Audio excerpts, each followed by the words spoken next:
المهم الاب فعلا نزل وما خدش ولا عطى في كلام مراته، غير قال لها كلمه واحده بس: لو ابني هعرف ان كان ابني ولا مش ابني. انت متاكد انه ابني؟ قالت له: روح يا فلان انزل.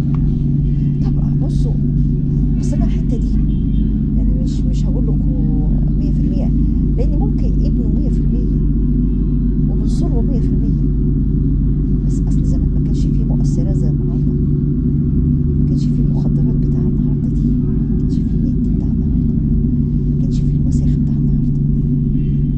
النهارده ممكن اشكك مش انه من حرام ولا ابن حلال، لا، من رشوه، من فلوس حرام، من اكل حرام.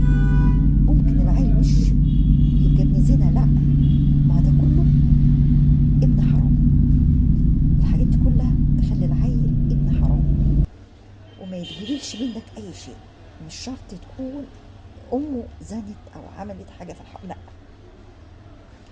فزمان الحاجات دي كانت معدومه، تكاد ما تكون معدومه يعني. ابني مش ابني، خلصت القصه. المهم ان الراجل نزل فعلا وسنكر دماغه: ابني هيبان، ابني مش هيبان. المهم نزل ورجع متاخر، والولد مستنيه تحت بير السلم والبندقيه معاه، البندقه معاه، ومتربص لابوه. ابوه دخل البيت وقفل الباب وراه وطلع بيته وقعد بص لمراته، قال لها: ابنك ابن حلال، ابنك ابن حلال، روحي ندميه. راحت ندمته، بص له بصة حب، بص على راسه. ابوه بص على، ايوه بص على راسه ابنه. الله، فرحة الاب كبيرة، ما تقوليش عليا وعليا، لا، فرحة الاب كبيرة، ابنه.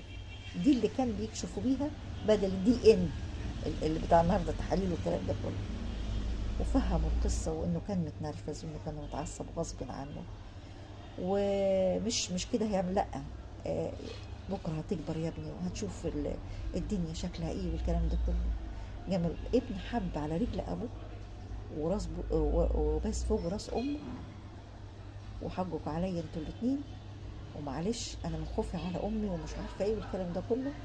وخلصت القصه وعدت بسلام، والدنيا بقت كويسه، ما عادش في مشاكل.